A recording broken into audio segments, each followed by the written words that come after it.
Welcome to Transforming Work with Sophie Wade, exploring the future of work. Find out what's going on, disruptions, evolutions, opportunities, challenges, and interventions in our multi-generational distributed organizations. With a new tech and talent focus, discover what you need to know to stay upskilled and relevant and ensure your business keeps its competitive edge. Sophie investigates the promise and reality of the future of work now and as we look ahead. She interviews people who are changing work experiences and practices and shares how we can each transition smoothly and successfully to effective and more productive new ways of working. Hi. This episode is wrapping up and reviewing the state of flexible working in 2023 and looking ahead to what's in store for 24. How have things been developing over the last year? Have repeated pushes to return to the office been successful? Spoiler, not in the US. Indeed, a return to the office mandate has been recalibrated to 3 days a week here, not 5. However, when assessing the state of flex, what matters is what's going on at your organization. Executives and all employees are surely paying attention to what competitors are doing, and that, plus relevant research, can help inform what to explore. However, your policy has to suit your company's business, operations, and the particular group of workers, their needs and their work. So how has the workplace policy changed at your company over the past 12 months? Has your company been progressing towards a more flexible policy to allow people to adapt for their individual, team, and the business needs? How are people settling into new work habits? Have designing effective work processes, training leaders to manage distributed teams, and learning asynchronous work methods been prioritized yet? Or is that top of mind for the new year? I'm delighted to be speaking with Rob Sadow, CEO and co-founder of Scoop and creator of the Flex Index. Rob is a LinkedIn top voice on flexible work and a Forbes Future of Work 50. Scoop provides HR and workplace leaders with insights on work location trends, office usage, and additional workplace solutions. The Flex Index was launched early in 2023 and has become a key barometer for employees and employers to monitor competitors' workplace policies from fully in-office to fully remote.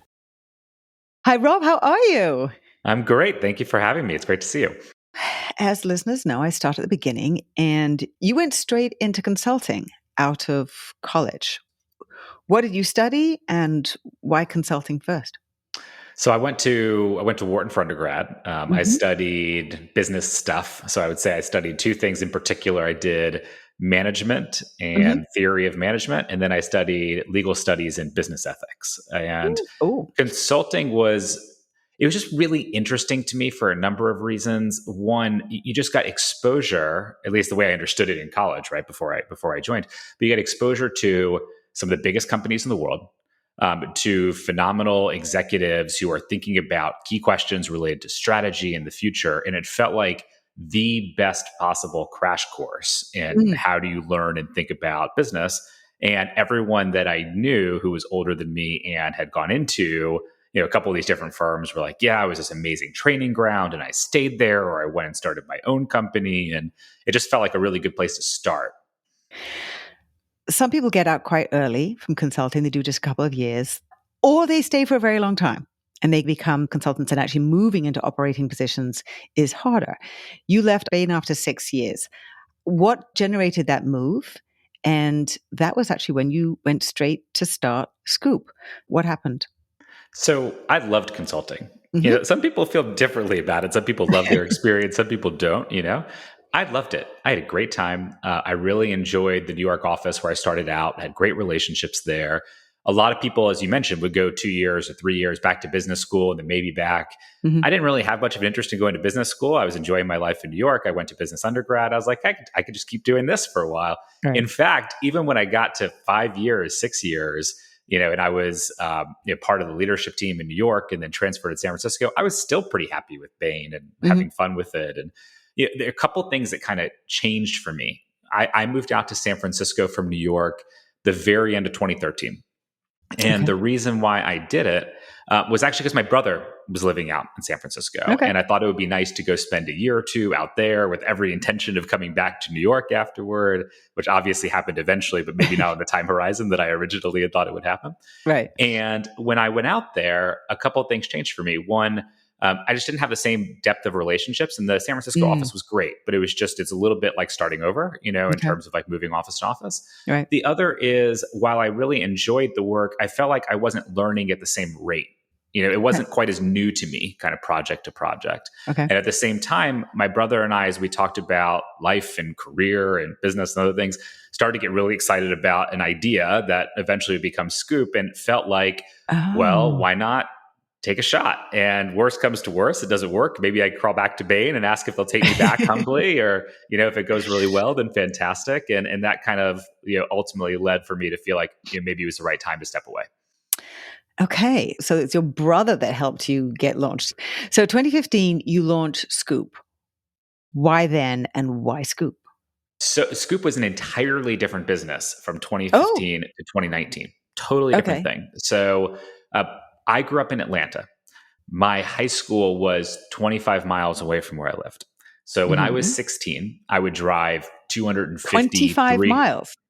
25 miles. So yeah. Wow. 25 miles. So I would drive 250 miles, 300 miles a week, back and forth to school. Oh my gosh.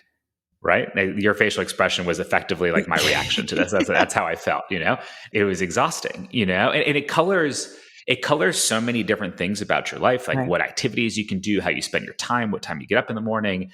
And it influenced a lot of how my brother and I thought about the world. And when I went into the Bay Area as I mentioned, in San Francisco at the end of 2013, we got really interested in this idea of commuting and the experience of commuting, and saw all these people going from San Francisco to the South Bay or South Bay to different areas. Right.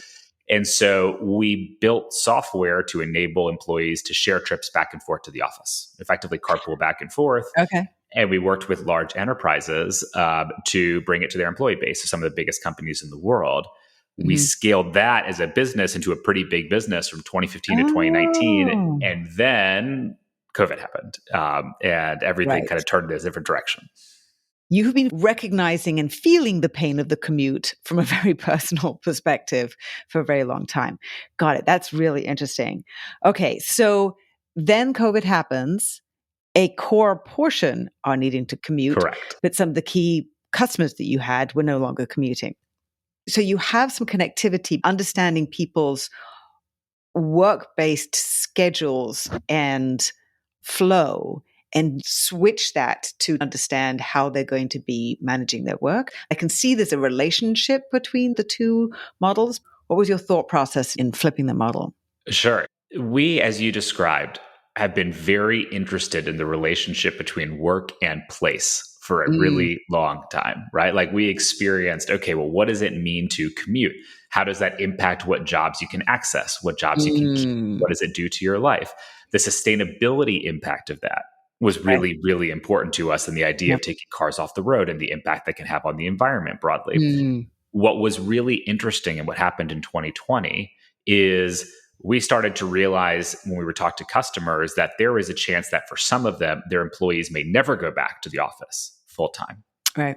And I thought that was fascinating. And I thought it was fascinating for a few reasons. One was there was a chance that the shift toward hybrid work and distributed work was going to have more of an environmental impact on the world than anything we ever could have built in software, in enabling people to share trips back and forth if they just stopped commuting 5 days a week. Right. Okay. The second was we were so interested in the logistical challenge of hybrid because all of a sudden, who's in the office? Who's not in the office? How do you coordinate that activity? How do you get people together? It's a really meaningful employee-employer problem. And we built a ton of capability around employee logistics. How do I move people together to share trips back and forth to an office? And so it was a problem type that was very familiar to us in terms of what to focus on. And yet at that time, as you're flipping the model, there is no clarity for a while. Zero clarity. I already knew that people weren't going to be going back into the office. These trajectories have been very clear for a long time. 70+% of companies had some flexibility prior to the pandemic. And with the trajectory of technology and the flexibility that companies need, that was clear. When you're developing a new business, did you leave lots of potential and options there, trying to see what actually happens as things roll out? It's hard is the answer, right? Like I think fundamentally we took a bet. In Okay. 2020 we took a bet and we said, look, we do not know when the commute is going to come back. It will probably come back in some capacity, but Yeah. we don't know when. Right. We think the world is going to look more flexible in the future, as you described. And I was newer to that specific area of Hmm. flexibility, but I was maybe the thought process was we've been passionate about this topic for a long time. I think this Right. is going to create a sea change in that direction Hmm. because people will have had a taste of this experience and Yeah. not commuting every day, and it's going to be deeply meaningful to people. So we took a bet. But then, as an early software company, effectively starting over at that point in time, we tinkered and we built a little bit and iterated and worked with some customers. And through 2021, it started to become a little bit more clear how the world was moving. And with each passing quarter, we felt like we had a better grip on the problem and Hmm. better understood kind of how some of these things were going to manifest. Right. And we would iterate on the software and kind of build in that direction accordingly. And yet, I'm sure you had many surprises along the way. It's an understatement. So, has it surprised you how many repeated pushes there've been to return to the office full time? It has not, does Mhm. not surprise me. I think that quite often when the world changes in big ways, and if you think about seminal events that kind of move the world in a particular direction, COVID, 9/11, other things like that, right? Mhm. Usually there's a quick, rapid change in response to that. But where it normalizes is maybe not so far away from where it started. It will shift, but like there's a little bit of pullback in that direction. And Mm. part of it is because it is hard, in my opinion, for society to adapt to rapid change really fast. Most adoption cycles take decades, right? Think about early adopters and laggards and things like that. I've been talking about the future of work since 2015, and I thought that the future of work was going to arrive in 2017. How silly was I? It took the global pandemic for the acceleration of implementation of technologies to experience how people could be working differently, but also to be proven how many people had to see that people could be productive. Well, I think it's more than that in some ways, right? Like I think the COVID did one thing, and then a second thing now has to happen. What COVID did was it made it so that people globally experience something for the first time that some people had had before, but relatively few people in terms of what it meant to be able to work in different locations. And that was a big change in terms of organizations operating remote or operating hybrid. As you well know, most companies did not have a work location policy formally prior to COVID, right? It wasn't people didn't say our policy is people work in the office Mhm. 5 days a week. It was almost understood that people worked in the office 5 days a week, and you might have exceptions or things like that. COVID ripped the band-aid off of that and moved us forward dramatically in terms of the number of people who had experienced it. But then you have a second issue to your original question around, am I surprised about the pushback, which is even if people have moved there, there's a group of people who did not grow up that way, right? That was not their professional experience growing up. They grew up in an office full time, associate the experience of professional development and growth and company success being shoulder to shoulder in the office and what it means to build a company that way. So, in my mind, there's a second step that we now have to take, which is you now have to have people who have grown up in this experience, the executives of the future who grew up early in a hybrid or remote capacity. I think that will usher in a different set of best practices and understanding on what it means to build companies. That's an interesting perspective. I find that some of the challenge may be that we're dealing with so much change at the moment. And going back to Scoop in terms of what Scoop is now doing, all the different ways that it's helping people adapt to new ways of working. It's not even so much about hybrid, it's also very focused on how people can work effectively, right? Meetings and scheduling and the design of work, which then frees up where you can work location wise. It's got to the core, which isn't about location. Yeah, I guess the way I would describe it, I agree, it is there is an element of moving toward a flexible work model, whether that model be hybrid or fully remote, how much choice you give, which is policy. what's our policy? How do we think about how much choice we give? Is it decided at the company level or the department or the team or individual? What are the implications then on real estate and how much space we need and of what type of space based on? So there's a company level decision process and thought process around policy and the implications. But hybrid and remote work fundamentally are not just policies, they are operating systems. And they require a different way of thinking about culture building and relationship development and synchronous versus asynchronous work and how you think about documentation. There's so many different pieces of how work works that have to change in order to actually do hybrid or remote. So from a Scoop perspective, we think about it as one piece of what we do is arm companies to make good decisions around policy and approach and inform that with trends and benchmarks and things like that through FlexIndex. The other, from a software perspective, is how do you do it? How do you get the right people at the right places at the right times? How do you make sure we don't get stuck in endless meetings that are low quality and you're in Zoom back to back all day, every day? Because that's some of the real sticky stuff that makes it. So, okay, we set this policy, but now how do we succeed within this environment? That captures all the elements of the future of work, of which the location is one piece of it. When we can design that, where we can be thoughtfully understanding, okay, Rob, you work best like this, you want to do this, you want to work in these different ways, and I work these particular ways. We have to work on a couple of different projects together. How can we design our work effectively together? It's must have been a fascinating project to be changing the software in real time from week to week as you were seeing how people were reacting, responding. Because one of the things that was fascinating to observe, because I was writing my second book during 21, and epiphany quitting was a great article. People having the epiphanies about how they could change their wealth. They could actually live different lives. They could have some control.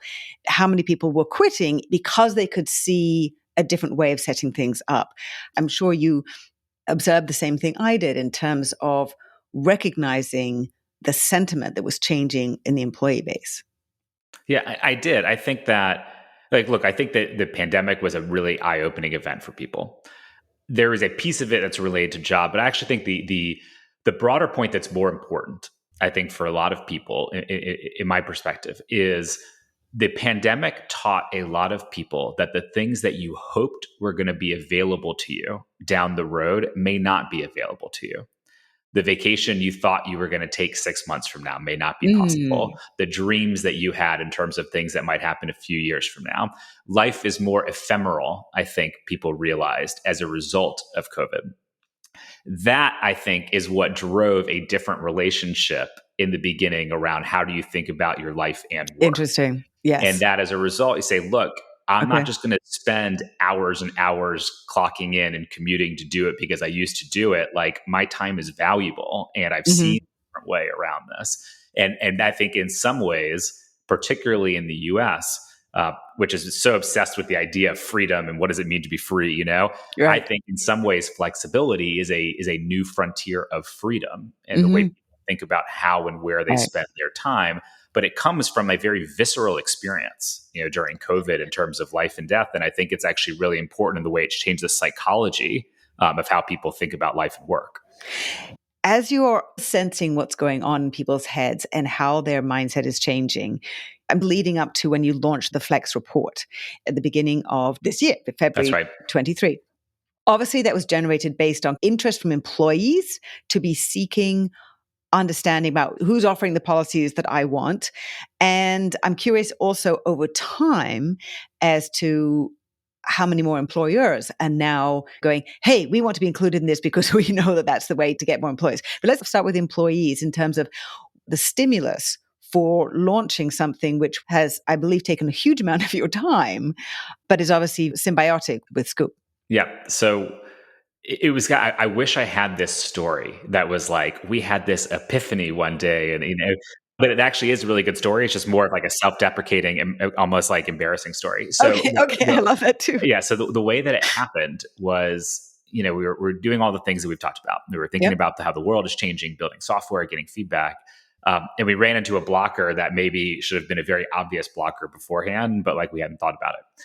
And the issue was we couldn't figure out who was hybrid. didn't know which companies were hybrid or full-time in office or fully remote. You're requiring 2 days a week or 3 days a week, right? Who actually is going to benefit from this? Because we like talk to a friend and be like, hey, you might be interested in this software. And they're like, actually, our model is like this, so it doesn't really make sense. Oh, And so we said, okay, well, somebody else, we can't be the only people in the world who are having this problem. Like there are other people who are interested in this topic. And we started looking and we're like, wait, there's no source of truth. Like there's no way to go find this information. And to your point, we started to realize that there were a number of constituencies that really, really cared about the answer to this. One was, if you were a job seeker and you're thinking about what company you want to join next, understanding their approach to flexibility was now very important, but not so easy to do. Two, if you were a company and you're trying to figure out what you should do because you don't know what your competitors are doing, how do I go find out my what my peer set is thinking about flexibility and use that as an input? Media, as we've talked about, have obviously written tons and tons of pieces around are we headed toward a more flexible future? If Disney requires 4 days a week in office, does that mean everybody's going to require 4 days a week in office? Like all these pieces that were coming out, and there's no data to support what was happening. And then obviously there are a lot of academics and others who were trying to figure out where the world was headed, and real estate investors, et cetera, who just wanted some insight on kind of like how this was shifting. So that's what led us to start cobbling together policies. And when we launched it in February 2023, I think we had maybe 3,000 or so companies on Flex Index. And it was a combination of anything we could find publicly and employees at companies adding their company and us doing research on it. Now it's 7,500 companies across more than 55,000 offices. They employ more than 100 million people globally. It's kind of taken on a life of its own as we've written more reporting on it. And it's probably one of the things I'm most proud of anything I've done in my career so far in terms of the impact it's had on a number of different decisions that companies have made and stakeholders in this shift toward flexibility. I've always seen workplace flexibility as a necessity for the evolution of business and work because of technology. My first book, which I came out in 2017, that was the driver. This is the tech-driven world. We need flexibility, period. And so this incredible focus and angst that so many companies were looking to others for direction has been surprising to me. Do we have to do this rather than a different conversation, which is this is going to be helpful for us in a very uncertain future to be able to pivot and respond? In some of the conversations with employers, what percentage of them have you found are determining their policies based on those type of inputs and factors rather than what are our competitors doing? And we need to have that as being the baseline and no more, so to speak. I think it's pretty early days, to be honest. I think a lot of companies, and it varies, I should say, dramatically by industry and region and company size, right? Like if I were to kind of like look at the epicenter of flexibility, so to speak, if you look at tech companies that were founded post 2010, you basically have like 98% of those companies embrace, some level of flexibility. In terms of giving employees full choice as to whether they go into an office or not. I think it's north of 70% of those companies. So like there are pieces of the economy that are really, really pushing the envelope on what this looks like. And there are some companies that have been built, fully remote, really effectively all the way to IPO, like GitLab and others. Although I still think it's very early days in understanding what it means to scale a fully remote company and being able to kind of like reproduce that idea. To your point, I think a lot of companies, to put it in perspective, beginning of 2023, I think 50% of US companies had not asserted a point of view on flexibility yet. It was still tribal within their company and people were just kind of like doing what they wanted to do. So that's kind of where we were even less than a year ago at this point. I think the biggest problem for a lot of companies is a bunch of CEOs in their heart of hearts hope that hybrid work is a way station on the way back to full-time in office. And so what's happened is that you have a lot of companies that have laid out a policy, but have done no more than that because they're hoping it's transient in nature. And so now December 2023, it's still the case. There was a great, there was a kind of like a big story that came out, which was wild. I think KPMG had done a survey. You may have seen this. where they said like X% of CEOs thought that we were going back to full-time in office or Well, something to that. it said that would like. It said would like and prefer. So, but to your point, right? Like in terms of what that means in practice, that if you would prefer to be in a different place than you are, yes, then you are not investing to optimize the place that you're at. Completely agree. Yes. And so what I think is going to happen in 2024, and I think it's going to be on the back of a lot of data that we've at Flex Index tracked and others, is look, return to office is flat. We've seen effectively no movement in it year to date so far. That's true across our data set, across Nick Bloom's data set, across Castle data set. Doesn't matter what you look at, return to office is flat. And I think in 2024, you're going to start to see companies say, okay, if this actually is the future, what does it mean to optimize around this? Like how do you say, what do we think about from a hiring practice, from an onboarding, mentorship, collaboration, offsites, real estate? Like those decisions are starting, I think, to roll through, but I think it's going to happen more in the next year than it has so far. It's interesting because I do tend to, or the people who seek me out tend to be more advanced or they've embraced more and they've further down the line because they're just getting on with it and recognize it's hard. I'm curious if you have any data about compliance, because what clients and other companies that I'm talking to say we have a 3 days a week mandate or 1 day a week mandate, still can't get our people in. I saw one data point, which was quoted in an article, which said that generally it's 70% compliance. What are you finding anecdotally or more empirically? So we've seen a couple of different things. I think this is a really complicated topic, compliance. I'll explain why it's complicated and then I'll tell you what I'm saying. Please. So what does 3 days a week in office mean when you've got employees that, in theory, you're tracking it by badging in? So if I badge in for lunch and I come in for an hour and I leave, does that count or not count? Who's measuring the number of hours? Who actually is responsible for enforcing that? Is it a manager because they don't want to do it? Or is it somebody else? Right. What about if you do client work, you work with teams in other countries, you're traveling some, does that count as a quote unquote office day because you're traveling somewhere else to meet a client, even though you weren't physically in the boundaries of your assigned office on that particular day? Yeah, that's super complicated. Yeah. It's almost impossible to figure out the right answer in terms of like, how do you enforce it? And so this idea of compliance in some ways is somewhat meaningless in practice. Right. You're basically relying on managers who are going to basically raise the flag on their own employees to HR that they're not coming into the office, which is a really fast ticket to total loss of employee trust and bad relationships and a whole bunch of other stuff. Mm-hmm. In practice, even taking a step back from the compliance point, one of the pieces of analysis we did in our latest Flex report, so we put out our kind of Q4 report in November, and we looked at average policy in terms of required days in the office per week for U.S. companies. And we looked at it relative to Castle's return to office relative to pre-pandemic. Right. The average company in the US that requires time in office requires about 2.5 days a week. Right. It's been pretty consistent year to date. I think it's oscillated between like 2.5 and 2.65 or something like that.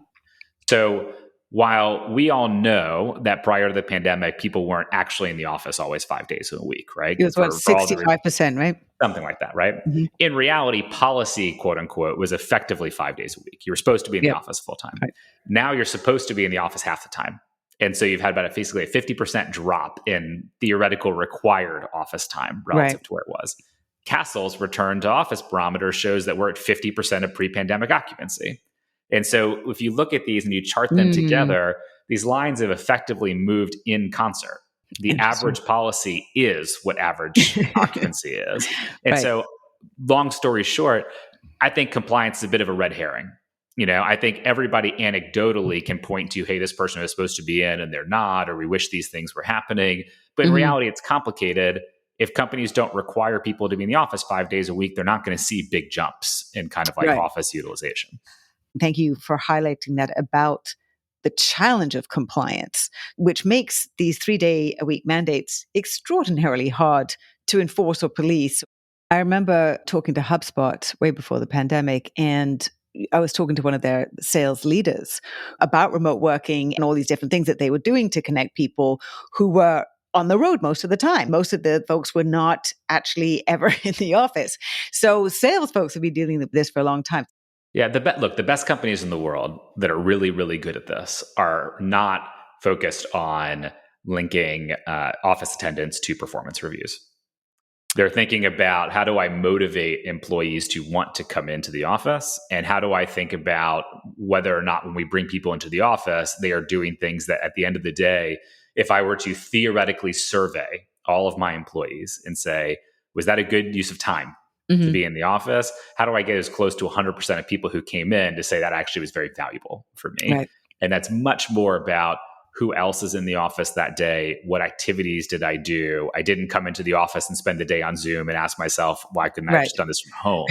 Like the companies that have shifted their focus that way, I think are the ones that are probably seeing the most success and the least distraction, right? Like when managers are thinking about compliance and employees are thinking about compliance and executives, instead of thinking about strategy or thinking about compliance, like that's time and energy that's going into not executing and performing as a company. And that's expensive. It's December, so we have to look back on 2023. What are some of the things that have surprised, challenged, disheartened you perhaps in terms of where we are now for this year? And then, of course, I want to look ahead to next year. I think what's probably been most disheartening is the lack of recognition on how important shifting to flexibility has been for different group participation in the workforce from executives that are pushing hard for full-time in office. A couple of data points. Women aged 25 to 54 participating in the US workforce at all-time highs. People with disabilities participating in the workforce, all-time highs. Flexibility is a huge driver of enabling people to participate when otherwise they could not have participated before. Right. Fundamentally, if you think about CEOs that are pushing really hard on 5 days a week in office, you are almost deliberately not paying attention to the people who can't do that. And for whatever reason, that conversation still hasn't come really to the forefront. Every now and then I'll see it bubble up in an editorial, but that's really, really important. It's not just important in the US, it's extremely important in some other parts of the world. I think there was a PhD student at Stanford who wrote a piece recently about what the potential economic implication is of women in India being able to work from home in terms of their participation in the workforce. And the number was just staggering. And that's a piece where we talk a lot about equity, and we talk a lot about like what it means for different people to be able to access opportunity. And it's so fundamentally American to think about kind of like pursuit of opportunity that the lack of recognition around that's a little bit disheartening to me. When we're looking ahead to 2024, what are your hopes and beliefs for what will happen over the course of the next year? Yeah, my hope is that there will be greater and greater recognition that the reasons to require employees, and I say require deliberately because there are a lot of people who would choose to be in the office 5 days a week if given the choice. Could be because of their work styles, what gives them energy, the type of work they do. There are lots of people who would choose to do that. But I think my hope is that the percentage of companies that require people to be in the office full-time in office continues to drop. I think that especially, we talk a lot about both knowledge workers and not desk-based workers, but especially in more computer-driven kind of like knowledge-based work, I have yet to hear a really good argument for why someone's employees need to be in the office 5 days a week. And as we just talked about, I think that actually precludes a lot of important people from being able to participate. My belief is that the data in 2024 and 2025 will start to come out in support of that. And I think it'll be in a couple of different places. One, I think the companies that are not requiring full-time in office are going to outperform on recruitment, retention, engagement, satisfaction, a whole bunch of different really key employee outcomes that most people believe are leading indicators of performance. And I think the second thing is that, and we released a first analysis in this direction around the relationship between revenue for public companies and flexibility in November. I think we will start to see better financial performance data on companies that have not required full-time in office, and that we'll start to see that translate to better shareholder returns. That's kind of like my underlying hope, and I think where I believe we'll start to see is a little bit more empirical linkage there in the coming years. When you're thinking about the core elements of the future of work, in order to reap all the benefits of these new ways of working, what are your predictions for how people are actually really engaging in the big picture, not just about location, but the big picture, which provides the foundation for all of this? Yeah, I would. So I'll take a quick aside before I get into that. I would actually assert I think hybrid is the hardest. Like I think it is It is. actually Oh, it's the absolutely. most difficult of any model to get Yeah, right yeah, yeah. because you both have to have a positive in office experience that Hmm. attracts people in, and you have to basically learn from fully remote organizations on what it means to be really good at distributed asynchronous work in a different way, right? Hmm. So Oh, I yeah. think it is also potentially highest upside, right? But I think it is the hardest probably to get right. My instinct, to your point on prediction, is uh, I think companies are going to start to invest more and need to around intentionality of how they approach work. Hmm. The one of the things I find very interesting is I think a lot of people who are only loosely familiar with fully remote work think that it's relatively easy and companies just kind of fall into it, right? It's like, okay, we make the decision. We don't have offices. We hire all over the place. Okay, we don't get together. We use Slack. Like that's how we do it. That's not how the best fully remote Sure. organizations in the world operate. They are unbelievably intentional in terms of when they're online and offline and how they Yeah. coordinate on those things, where they document things so that you could go to a place for that information versus talking Yeah. to a person for it. Great conversation I had on our podcast, Flex Perspectives podcast, with Darren, Darren Murphy, who Hmm. used to be at GitLab, who's just Yeah. unbelievably thoughtful about these things. They also are super, super intentional around getting together in person Yep. and planning activities and events and offsites to be able to build those relationships and then have lasting impact afterward for asynchronous work. Yeah. So I think the big shift, in terms of where I would predict is a intentional review of how do we work and develop Mm. people in this environment. Right. How do we think about when we meet, when we don't meet, when we go to the office, when we don't? How do I push people toward a place for a thing instead of to a person for a thing? Hmm. And that's going to require. Like I had a great conversation with Kara Alamano at Lattice the other day. She was talking about how they had to entirely redesign manager training and think Mm. about it in Yeah. cohorts and how do you Right. lead in a more remote first environment. And those are the types of investments, and Yeah. companies will start investing in that as much as they think about culture, and the importance of culture is something that they invest in over time. Are more employers coming to you? I want to be listed on the Flex report. Please put my information in there so people know how to get to me. Is that happening? Basically, we see this flywheel, and effectively Okay. what happens is we put out a piece of research on a trend. Media will pick up that report. When they do, people will see it and go to Flex. They'll look up their company, see what their company is listed or not. They'll add their company. Okay. We generate more data, that data that informs future reporting. And, Got and it. the goal over time, and a lot of where we're going to take it in 2024 is right now we've got great macro data. I can Mhm. tell you like Mhm. really, really effectively what's happening industry to industry, large company, small company, et cetera, et cetera. As more and more companies get added, we're getting more granular level data. Like I can Right. tell you not just what your company is doing, but I can give you a pretty good sense of your peer or competitive set in this particular Mm. region and what Oh, that yeah. looks Yeah. like. Yep. And I think one of the big unlocks for companies will be personalizing this. I don't want to know just what the US is doing. I want to know if I'm a top 25 law firm, what the other top 25 law firms are Right. doing and being Right. able to communicate it.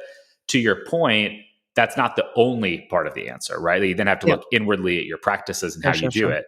But quite often, the conversation at the board level starts with where are we at on this relative to others? Are we underinvested in real estate, overinvested? Are we Yep. in line or out? When you expose differences, we're at Mm. the 90th percentile of square footage relative to like kind of like our model versus somebody else. Right. Then someone goes, why? And what's the right answer? And that leads to a line of thinking that I think Got is it. very Got it. Got it. important. And we're trying to create that data to enable companies to kind of think through that a bit more effectively. Okay. Are you going to be able to include more fixed on-site worker tracking the policies there? Because we can never leave people out who don't have the possibility of working from home. There are a lot of other flexible options that they can be offered. Absolutely. One of the things that we talked about this a little bit that we're going to move toward is sub policies So a company, for example, can right now we will capture kind of like the most common policy for their corporate office employees. That's kind of the way that we think about flex index policy today. But soon you'll be able to add sub policy and say, actually, for the group that's in Brooklyn, it looks a little bit different. Or for our customer support roles, it looks a little bit different. Or for our frontline workers in this other capacity, it looks a little bit different. Right. That will allow us as a first starting point to be able to track some of that and look into what's happening for different populations. The other is, flexibility is not just location. We've talked about flexibility also being time. It can be seasonal. Like one of my favorite examples of this, I think, is my understanding is that Stanford has played a little bit with allowing faculty to not have to be on campus in the summer. When like the students aren't in, right? Because like it's not the same. That is a way of thinking about flexibility. It's just different time of the year. You have different things. Right. So trying to get more granular there over time, we will create more opportunities to give that input, and then be able to start to report on some of those findings and trends as we have enough data on it. Productivity is such a bugaboo for me. This is used as a blocker in so many situations for preventing policies from changing or pushing for the return to the office, or companies trying to get more clarity about what productivity means in order to be able to learn new ways of working so they can actually measure what's working and is there asynchronous working, to understand how people work so we can be designing and optimizing for meetings and all the other things that enable teams to do better, are new, better, improved, customizable metrics part of the future? Absolutely. I think look, productivity is extremely difficult to measure. It is difficult because there's a different best productivity metric for every different role type, and it is variant by industry, right? Like there are so many different ways to think about productivity. It's also not like everyone works in the same way. Like some people are introverted, extroverted, need more kind of like quiet time or not because of like the work and collaboration they do. There's a reason why you don't see any companies coming out with studies on their own productivity, because it's impossible. Like, how do I compare what this looks like? At the end of the day, I think what will matter are aggregate employee outcomes. Are we seeing better recruitment, retention, engagement, et cetera? Aggregate financial outcomes. Are we performing better or worse relative to others? That's where I think we go, because that's indisputable, right? It's okay. We are generating revenue behind, both, in front of, in line with what our peer set is doing. Flexibility may not be the driver one way or the other of that, but it is probably correlated with other decisions that we make that drive employee performance and kind of like engagement, so to speak. Where I do think you're going to see a redesign and rethink that's pretty material on productivity is around real estate and real estate performance. How do we think about how much space, the performance of that space, is it attracting people to come in or not? As a result, are we spending effectively or not? If I think about the broader cost envelope there, how do I think about, if I have 100% of my dollars, how much of it should go into the real estate itself versus into offsites and connection opportunities and travel to accomplish some of what physically being in person is supposed to do? That's going to be an area where the metrics are still very rudimentary. And there are some folks who've done some really good work on this, right? Like Atlassian and Annie Dean, and capturing new data to think about the productivity of their spend and spaces. But real estate's going to require a pretty big rethink in terms of like whether or not the dollars I'm putting out are productive or not. If you're a company that has now accepted that we're in a hybrid model, maybe we have some flexibility there, we recognize that this is fundamental, and we want to be launching 2024 to move forward in the most productive way that's going to be good for our employees, that's going to be helpful to managers who we still need to be training up. What is your advice? What are your tips to move forward in the most productive way possible? Yeah, I think I would do a few things. Okay. One is I would make sure you've got a really good recurring cadence of surveying and getting feedback from employees on what's working or not. Because at the end of the day, one of the most effective measures is going to be looking at, for individual contributors versus managers versus executives, do we like this? Do we not like this? What's working? What's not working? And that's what allows you to have the foundation to test changes and understand how things evolve. There's lots of good software out to be able to do that, Lattice, Culture Amp, other things like that, right? But like I would put a mechanism in place on a regular basis that allows you to pulse and understand kind of like how good are we at this. Second, I would redesign your leadership training to focus on how do we think about what it means to manage in a world where I don't see you in person every day.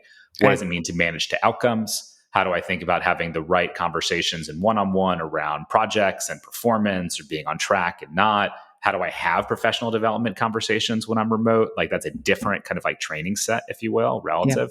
So like that, I think is a second area that's really important. And the third is I would think about kind of like your workflow and enabling workflow, right? So how good are we at documentation? Is it required that I go to a person because they're viewed as the expert on a thing, or is there a place that I can go for that thing? What's the software that we're using to enable those types of things? Those are probably the three buckets, in terms of like kind of like the regular feedback, the leadership training and development, the workflow and enabling technology around that. I think companies have usually the biggest space to grow in. It would kick off initiatives around those things to get it right. Okay, so listeners, you got a lot of work on your plate because those are three little things, but they had so much. You know what? It's also like you don't have to get them all right on day one. Like this is the same thing as like building your culture, where it's like your culture is developed and improved and perfected over years and years and years and years, right? But you got to start. You got to start somewhere, and you have to first recognize and kind of like assess where you're at on this stuff. And then make investments in this the same way you would make investments in any other part of how you design your business to maximize performance. Rob, thank you so much. You've shared so much great data, great inputs, and it's important that you have the Flex report. And I remember when it came out, it's obviously taken on a life of its own to be so incredibly useful for employers and employees. So thank you very much for coming on, sharing the journey that you've been on this year and previous, and also looking forward to the future. Thank you. Oh, it is my pleasure. Thank you. It's a great conversation. Thanks again so much to Rob Sadow, CEO and co-founder of Scoop and creator of the Flex Index. You can find out more about Rob and follow him on LinkedIn, as well as on Scoop's website, scoopforwork.com. And follow on X at Scoop for Work. The Flex report is available on Scoop's website at flex.scoopforwork.com. Immediate action tip. To move forward productively in 2024, start with a good recurring cadence of getting feedback from employees on what's working for them so you can make adjustments. Second, update leadership development to focus on managing outcomes, projects, and performance, checking in on people you don't see every day. Third, design better workflow supported by appropriate documentation and tools.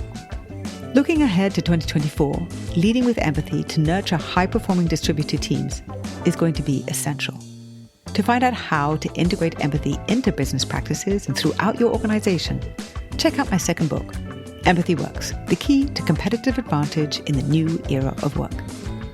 If you enjoyed this episode, please share it with a friend and like it. You could also write a quick review wherever you listen. For regular video updates, curated useful articles, posts, research, and information, please follow me on LinkedIn and sign up for my Work in Progress newsletter there. Thanks for listening. Until next time.